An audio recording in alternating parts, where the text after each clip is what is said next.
don't know, Brenda, if you're able to catch the question. Yeah, so he's asking if you say you need a bachelor's degree and you need 2 years of experience, yeah, those are mandatory requirements you get. So what happens normally is that for all jobs that you for all adverts that you're going to see, you will see the minimum years of experience there. You're going to see the you're going to see the qualification in terms of whether they need a certificate, a diploma, or a bachelor's degree or a master's. So in terms of the education, you will see the same. What happens is that even if you have a bachelor's degree, the role requires that you must have at least this number of years in terms of experience you get. So that is a must have for you. But when it comes to experience, maybe we can look at some details of this in the later sessions. But just for today, pay attention to the education qualification. Now, when it comes to experience, when somebody tells you 3 years of experience, 2 years of experience, if you directly do not have that number of years of experience, demonstrate what you've done that aligns with the job. So I'm speaking to people who are coming fresh from the campus, for instance. They don't have any experience apart from internship, maybe. Other people don't even do internship. So if you are applying for entry level positions, how are you able to show this person that yes, as much as I don't have experience, but I think I can do this job? How?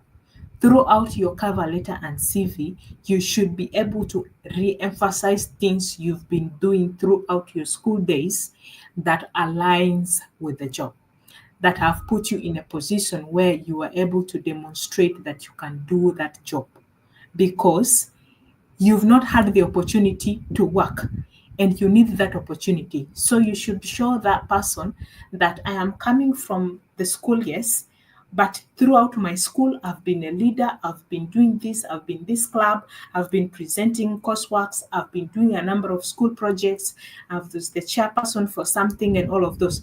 Those are the kind of experiences you should bring out clearly when you are communicating or trying to apply for a role. Remember, nobody is going to give you an opportunity for an interview without you first submitting your application and CV.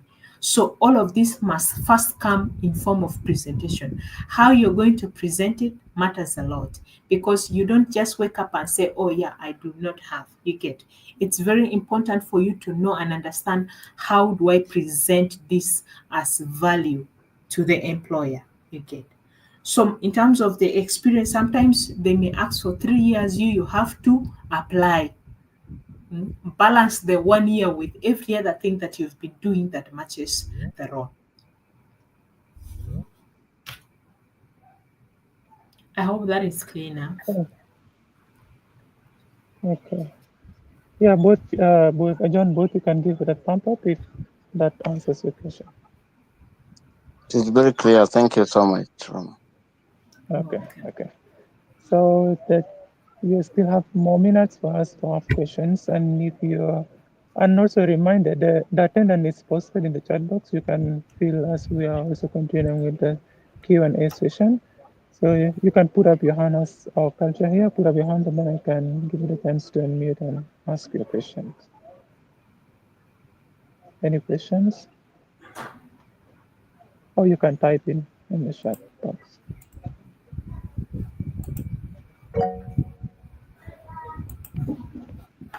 Okay, I can see a hand. Let Jor look, you can unmute.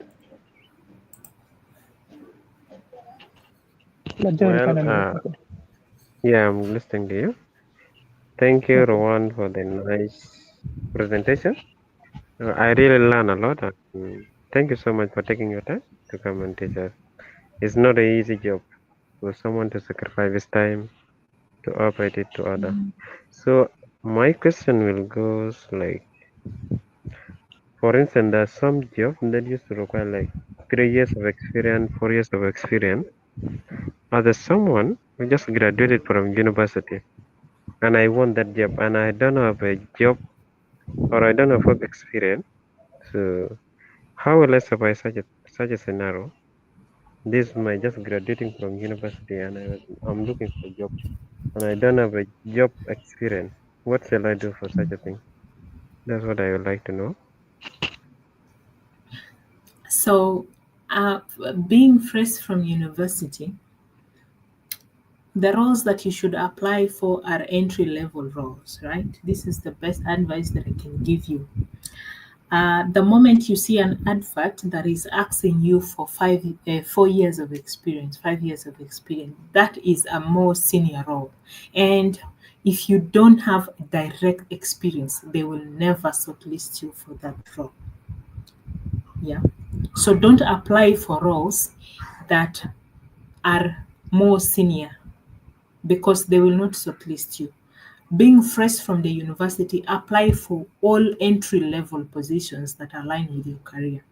So entry level positions, sometimes they will not ask for experience. That is one.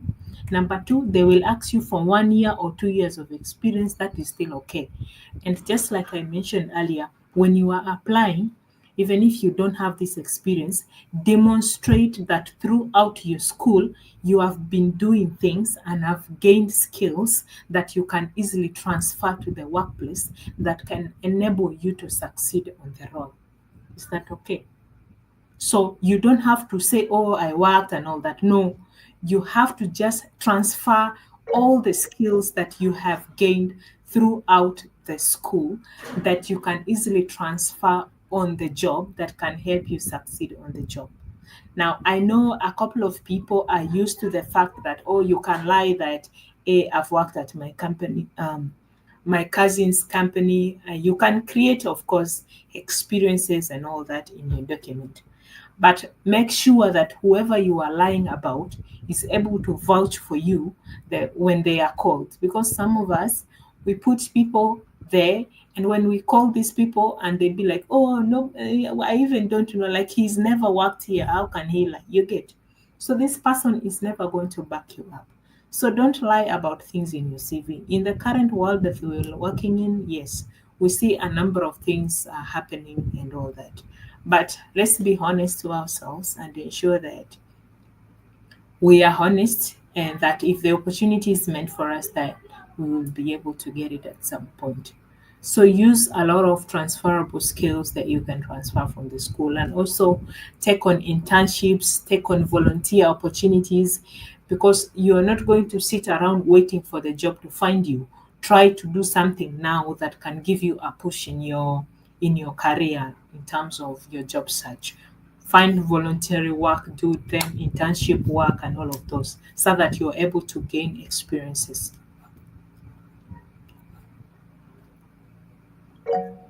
Thank you so much, and I really appreciate you for your response. Thank Okay. you. Yeah, Ajit Tom, you can unmute and ask a question.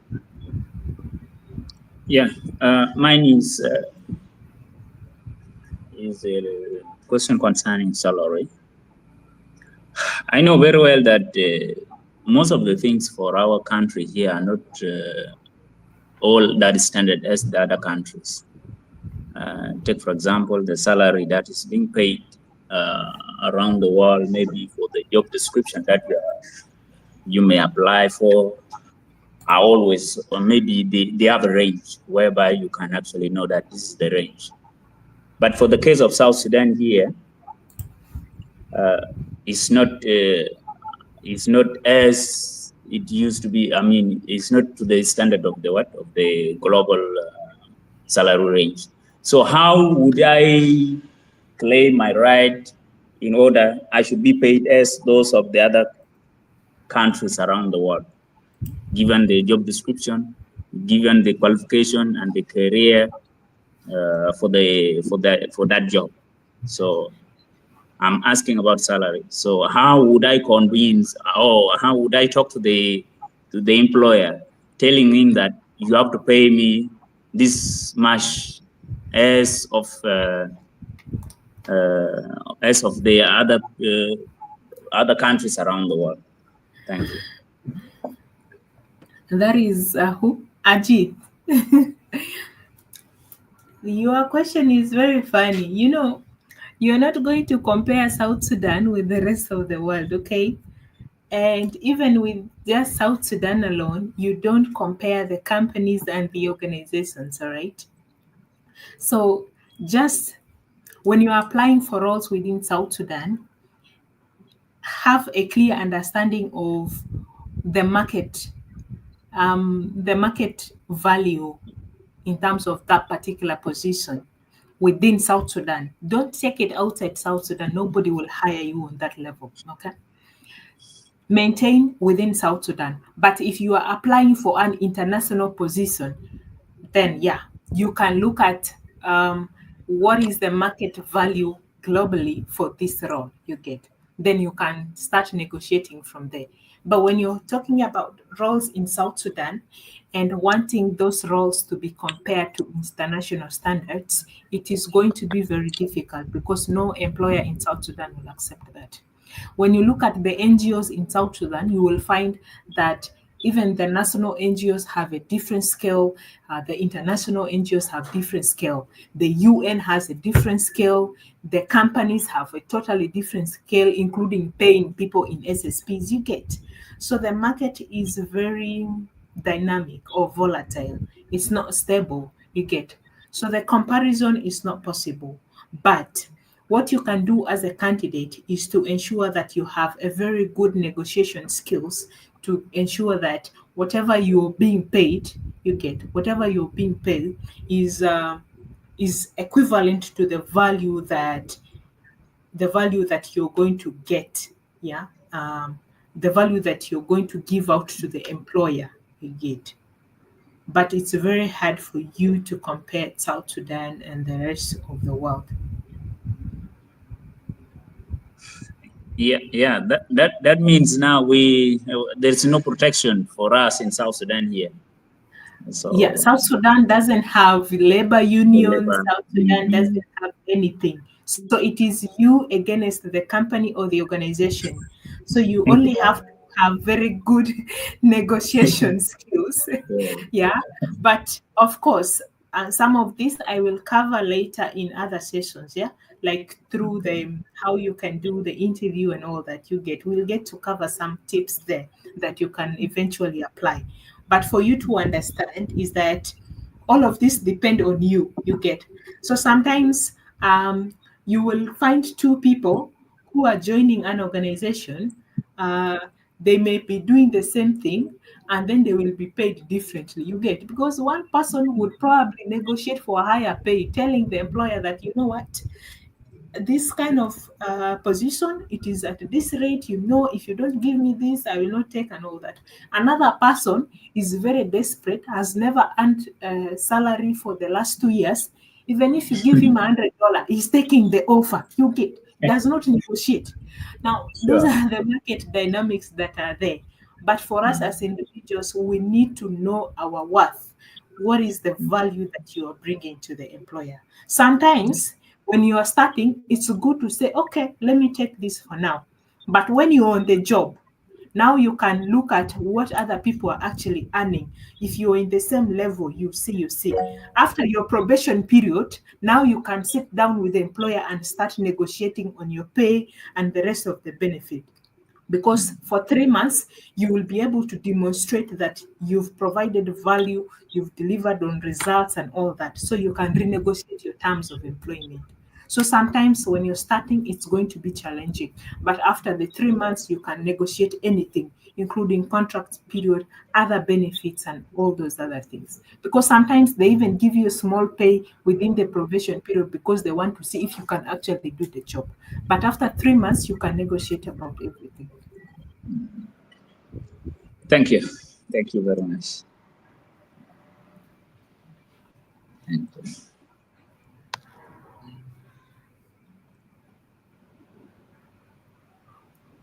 John is saying that you can sell yourself 100% at the end of you.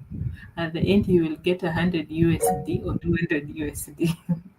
Yes, John. John both. Samuel, who was supposed to talk next? I am not sure. Uh, There's Philip, Wango flip Sam, you can unmute. Okay, thank you. I appreciate this discussion. It's very paramount, especially to us who are in the market searching for what to do. I appreciated the key issues that Sister Brenda has raised, and I really want to have a question and a comment on it altogether. One of the important things is tailoring the CV in accordance to the PD or the job JD, the job descriptions that are put forth. This is a very key important thing. One thing I realized is should we tailor our CVs in accordance to the JDs or the job description put there? And if yes, how should it be? Should it be in a present tense or past tense or result-based CV where you put what you've done?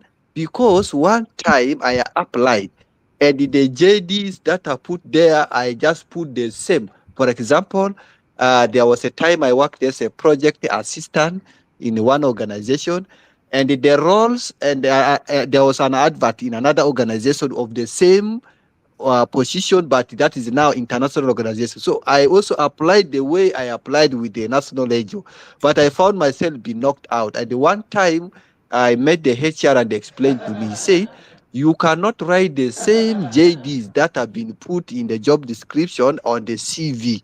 But now I say, how should I be writing my experiences that will match with the job descriptions put there? How should it appear on the CV? That's what he is unable to explain to me, and I'm looking for answers for that. That one will really help us so much on how we try, because there's a standard. Then this is question one. Question number two, we have CV and resume.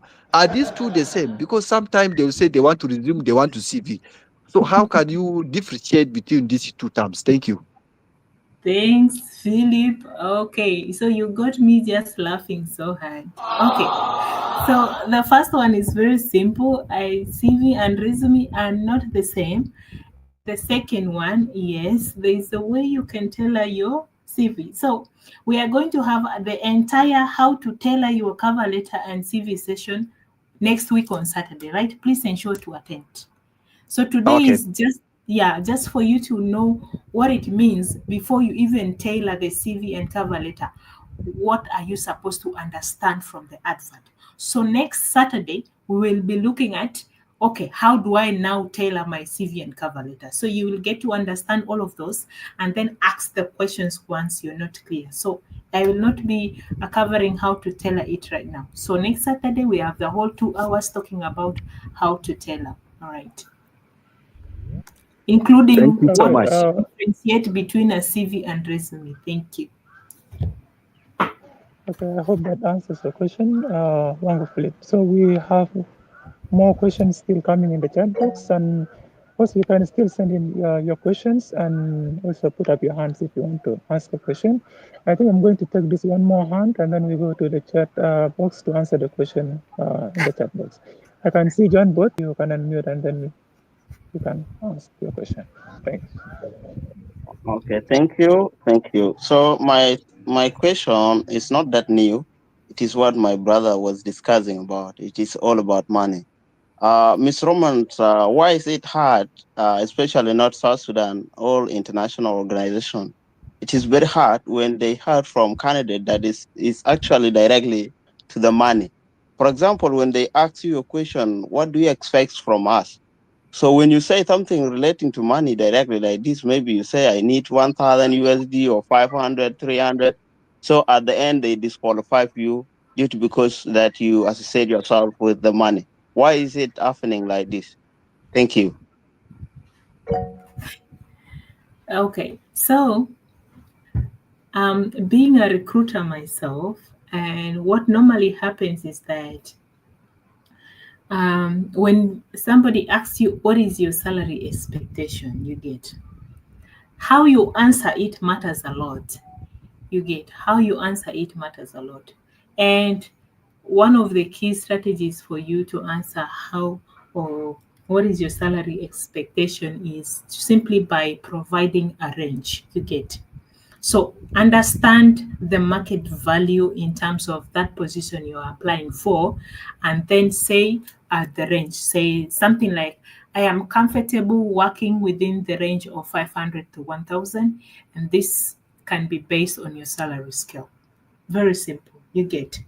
And if you're somebody who doesn't want to point out figures, you can say, um, I'm comfortable discussing pay uh, once I am a successful candidate. You get, because at this point you're not sure if you're the successful candidate, but of course they will call you if you are the successful candidate. So you can say something like, okay, I'm comfortable discussing issues around pay once I'm the successful candidate. So there it will be more like a one-on-one, yeah.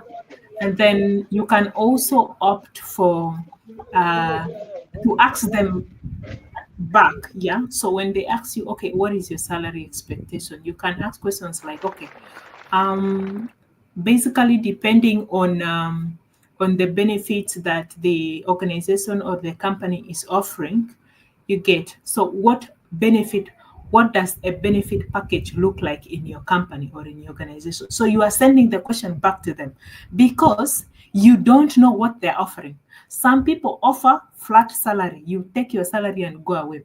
Other people offer a lot of benefits. Some give you airtime, transport, feeding, housing, what, a lot of benefits, insurance, and all of those.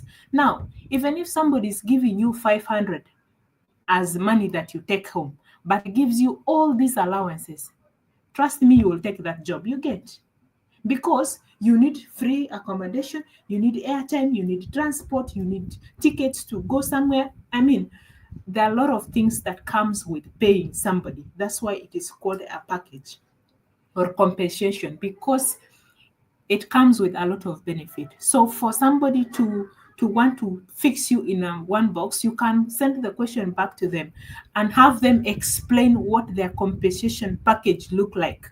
So if they give you that kind of package where you will get insurance or what other benefits and all that, then you can reduce now the amount to minimum. You get. Again, don't say I need $1,000. Don't give them fixed figures. Say I'm comfortable working within this range. You can provide the range from here to there. That way, you're not saying something that is very high, that is above the salary structure, or something that is very low to the extent that when you get the job, they will give you that small money that you've talked about. You get.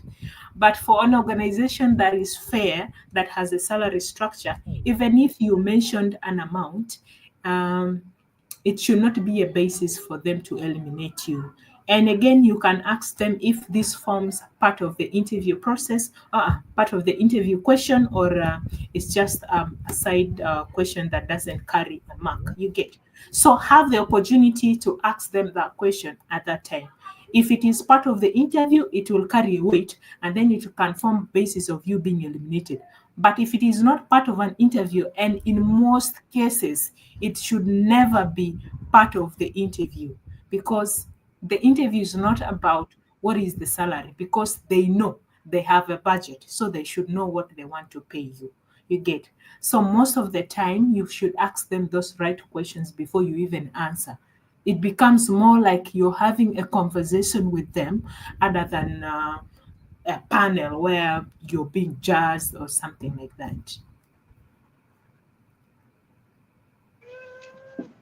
Okay, I can feel like this session is A lot really of people are interactive. laughing. Uh, Yeah. so it's really wonderful, when we keep on interacting and asking questions, the more we get to learn, and so it's really wonderful. So let's keep on asking what we really need to know. So by now I think we would have to answer some of the questions in the chat, and then later maybe we come to you guys who I can see one hand up, but let's answer this question from the chat box and then we come to you. Okay, we have our first question here. Let me read. Uh, Here we have from Nyombe Benson. I don't know if I've pronounced your name well. Nyombe says, for instance, the interviewer asks about any other thing you want to say after the interview. What does he or she expect? Okay, That's a so question. we yeah, just like the other questions, so we will cover this on Sunday next week, when we are talking about how we can prepare ourselves for the interview. This is Benson, right?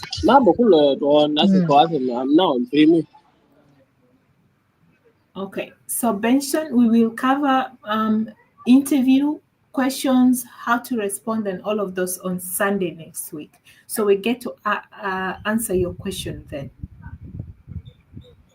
Yeah, I think even the second question concerns also about the job interviews. I think that will also be covered. I think that will be there will be a session for that. Most of these questions we shall cover them in the next session that will be in held. So I think we will just have to go by. You can still put up your hand if you want to ask a question. We have a hand already up. Let your look. You can unmute and ask a question. Well, thank you. Mine is not a question, but it's a Okay. compliment about what the John Boss asked. You Okay. know, this question, it's everywhere. It's not in organization alone. Like, how much do you suspect us to pay you? So, my advice to you, before any organization or any company, look for the employees. They have a budget there. They know this position, we are going to pay them this money. And not all positions are paying with the same money. We have directors, we have HR, and we have employees, we have cleaners, and all those people, they have a different amount of the money. So my advice to you, so don't tell them the amount. The two things will often, like for instance, if you tell them the higher amount, they'll say, "Why this person very expensive like this?" Or if you tell them very low amount, they may disqualify you. They say this person is not even confident to himself because he's saying low amount. So you just tell them that. So the organization has my budget that is already fixed for this position. That's what I may just tell you. So thanks for listening, and this is the little that I can say. Okay, thank you, Ledger. Still a reminder for those who have not yet filled out the attendance, it is posted in the chat box so you can continue and fill out the attendance. Maybe if you will have any other things, maybe I think we were still going to. I think I'll just have to hand it over to Brenda. Maybe she can walk you through the assignment. And over to you, Brenda. Thank you.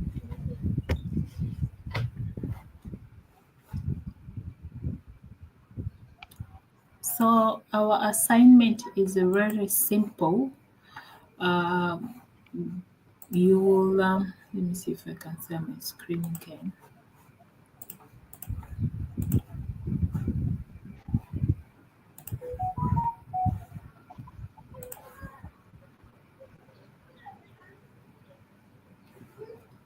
Somebody's looking for attendance on WhatsApp.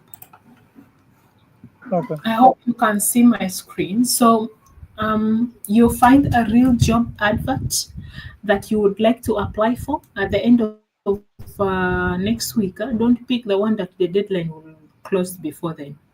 You get. So pick a real advert, and then let me just edit this link. It should be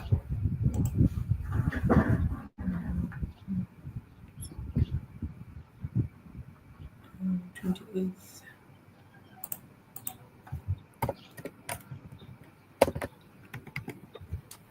So find a real job advert. You can check the NGO forum, the relief web. I know most of us want to apply for certain jobs.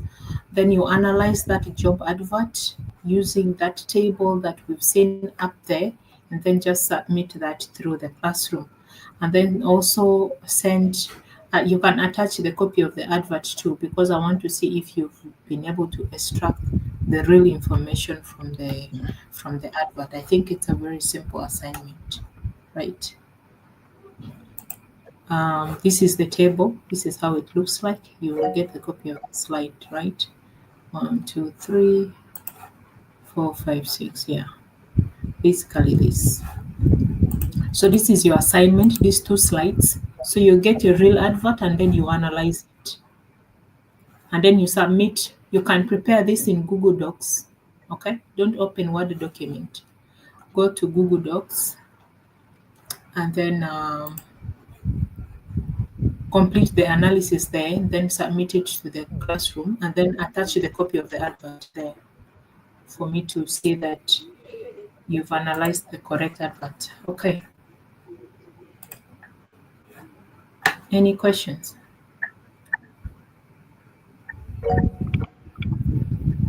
Tong, the questions about the questions that asked about interviews, what are your strengths and weakness? Don't worry, we will cover anything interview questions next week, Saturday and Sundays. Don't miss. Saturday we will do the cover letters and CVs. On Sunday we will prepare you for interviews, so you will get to understand what it means.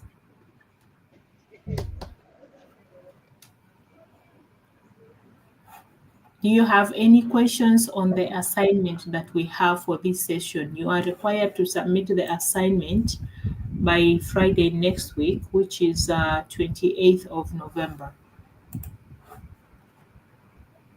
Okay. Brenda, you can share the attendance again in the chat. So somebody asked you for it. So we have two more hands here. Maybe they want to clarify. They want to ask something about the question, the assignment rather. So John, both you can unmute and ask. Thank you, Ms. Roman, for this wonderful assignment. But I have a question relating to advert of the job, like from different websites. So which website actually? Is it LinkedIn or maybe other website? It's not specific. You can choose anywhere that you like, but as long as you're able to either attach the advert as an attachment or say a link to the advert. So LinkedIn, NGO Forum, Relief Web, whatever, anywhere where you see a job that is an actual job that we're going to help you apply for it, okay? Thank you. Larger look, your hand is up. Yeah, my question is how many links are we supposed to submit it? Because this thing become problem now. Two things. Submit your Google Docs with the analysis for the job, and then two is the advert, the one that you want to apply for. So attach the copy of the advert and also the Google Docs where you analyze the advert. Okay. Okay, to answer that, I think she has already given you that. The Google Docs, of course, that's what you will be using most in doing your assignment. And for the advert, I think what you will have to do after getting the advert, and then you will have to upload it in your Google Drive. Now, after you upload in your Google Drive, then you can actually share the link from there.